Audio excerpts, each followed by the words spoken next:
உறுப்பினர் சுருக்கமாக. மாண்புமிகு பேரவைத் தலைவர்களே, இப்பதான் தெரியுது உங்களுடைய எப்படி பிரச்சாரம் எப்படி பண்றீங்கன்னு. இப்படியே மாண்புமிகு சாமி அமைச்சர் இந்து சமய அமைச்சர் சாமி அவர்கள் அப்படி கேட்டா விடுறாரு. அது உண்மையே பொய்யான்னு தெரியல. ஆனா இப்படி டெக்னிக்கல் அப்படி இந்த டெக்னிக்கலா வச்சு நீங்க அடிச்சுட்டு வந்து ரீல்ஸ் விடுறீங்க. ஆனா நாங்க வந்து ரியாலிட்டியா கொண்டிருக்கின்றோம். அமைச்சர் பேரவைத் தலைவர் அவர்களே, அந்த டெக்னிக்கை இப்போ 10 நிமிஷம் மட்டும் தான் அண்ணன் கிட்ட கத்துக்கிட்டேன். 10:29 நம்ம ஆரம்பிச்சோம். நல்ல சுவையான குறுக்கீடுகளும் தேவையற்ற குறுக்கீடு ரெண்டும் இருந்தது. சுருக்கமா நன்றி கூறி சப்ஜெக்டிவா இல்லைங்க. ஆக இப்ப வந்து ஏன்னா வந்து இப்ப சேமிப்பு கிடங்குகளை பொறுத்தவரையில் இப்ப வந்து இன்னைக்கு நேற்றையோட பாட்டாளி மக்கள் கட்சி தலைவி அன்புமணி ராமதாஸ் அவர்கள் அறிக்கை விட்டிருக்கார். 10 லட்சம் காவேரி டெல்டா பகுதியிலே நெல் மூட்டைகள் தேங்கி இருக்கிறது. 10 லட்சம் மூட்டைகள் அங்கே இருக்கிறது. வெகு விரைவில் மழை இருக்கிறது. எல்லாம் ஓப்பன் குடோன்ல அடுக்கி இருக்கிறது.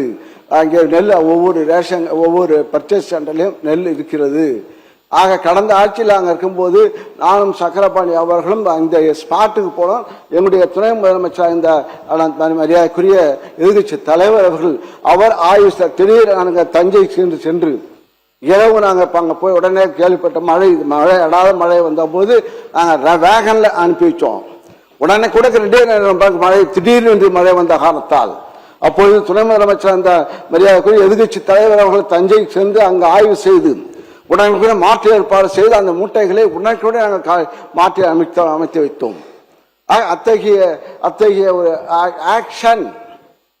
ஆக்டிங் கிடையாது, ஆக்ஷனாக நாங்கள் செய்து கொண்டிருக்கின்றோம். ஆக அந்த அளவுக்கு உணர்வுபூர்வமாக நாங்கள் பணியாற்றி கொண்டிருக்கின்றோம். நாங்கள் இன்னும் சொல்ல போனால் உங்க பக்கம் இங்க இருக்கிறதெல்லாம் படத்தை பார்த்து நீங்க எல்லாம் வந்தவங்க. நாங்களாம் வந்து கொள்கையுடைய முரசொலி படித்து திறந்துடன் செய்தியை படித்து பொதுக்கூட்டத்தில் பேசி இந்த பக்கம் உள்ளவங்க அண்ணா திமுக தான் சரி திமுக தான் சரி பேசி நாங்கள் வந்தவர்கள். ஆக அந்த மக்களுடைய தெரியும். அந்த அடிப்படையில் தான் நாங்கள் உணர்வுக்கு ஒன்றொன்றாக எங்களுடைய முதலமைச்சராக இந்த தளபதி ஸ்டாலின் அவர்கள் எங்களை பணியாற்ற வைத்தார்கள். மக்களும் அங்கே மகிழ்ச்சியாக இருந்தார்கள். விவசாயிகள் போராட்டம் இல்லாமலே வாழ்ந்தார்கள். ஆக அத்தகைய நாங்கள் பட்ஜெட் போட்டு மக்களுடைய கருத்துக்களை வாங்கி நாங்கள் பட்ஜெட்டாக அறிவித்தோம். ஆக மேல இப்ப நீங்க அறிவித்த நிதி ஒதுக்கீடு பார்த்தா வேளாண் பட்ஜெட்டுக்கு கிட்டத்தட்ட வேளாண்மை துறைக்கு 15 நீங்க எங்களுடைய ஆட்சியில நிதி ஒதுக்கீடு செய்யப்பட்டது 15,230 கோடி. உங்களுடைய ஆட்சியில உருவாக்கியது 14,955 கோடி. 275 கோடி இப்போது குறைவாக நிதி ஒதுக்கீடு செய்யப்பட்டிருக்கிறது இந்த துறைக்கு, வேளாண்மை துறைக்கு. விவசாயிகளுக்கு இலவச மின்சார மானியம் திமுக ஆட்சி.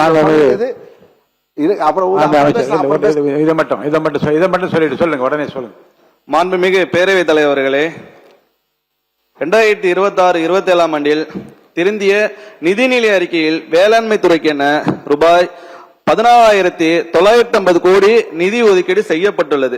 2025-26 ஆண்டின் நிதிநிலை அறிக்கையில் வேளாண்மை துறைக்கான மொத்த ஒதுக்கீடு 15,230 கோடியாக இருந்தது. இதன்படி இந்த ஆண்டு 271 கோடி ரூபாய் குறைவாக ஒதுக்கீடு செய்யப்பட்டிருப்பதாக மாண்புமிகு சட்டமன்ற அவர்கள் கூறியுள்ளார். விவசாயிகளுக்கு வேளாண் மின் இணைப்புக்கு இலவச மின்சாரம் வழங்குவதற்காக தமிழ்நாடு மின் பகிர்மான கழகத்திற்கு வழங்கப்படும் மானியம் வேளாண்மை துறையின் நிதி ஒதுக்கீட்டிலே வழங்கப்படுகிறது. இக்கணக்கு தலைப்பின் கீழ் 2025-26 ஆண்டில் ஒதுக்கீடு செய்யப்பட்ட தொகை ரூபாய் 8,186 கோடி ஆகும்.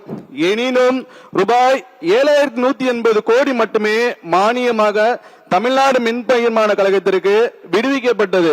இதன் வாயிலாக ரூபாய் 1,006 கோடி தேவையை விட கூடுதலாக ஒதுக்கீடு செய்யப்பட்டிருக்கிறது அறியப்பட்டது.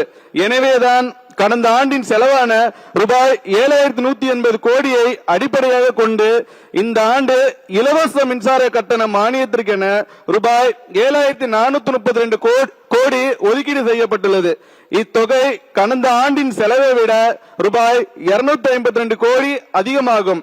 எனினும் 2026-27 ஆண்டின் திருத்திய நிதிநிலை அறிக்கையில் வேளாண் துறையின் திட்டங்களுக்கு, அதாவது இலவச மின்சார கட்டணத்திற்கு உண்டான மானியத்தை தவிர்த்து மற்ற திட்டங்களுக்கு அளிக்கப்பட்டுள்ள மொத்த ஒதுக்கீடான ரூபாய் 7,525 கோடி என்பது கடந்த ஆண்டின் ஒதுக்கீட்டை விட ரூபாய் 481 கோடி கூடுதலாகவே ஒதுக்கீடு செய்யப்பட்டுள்ளதை தவிர எவ்விதத்திலும் குறைக்கப்படவில்லை என்பதை இந்த அவைக்கு தெரிவித்துக் கொள்கிறேன்.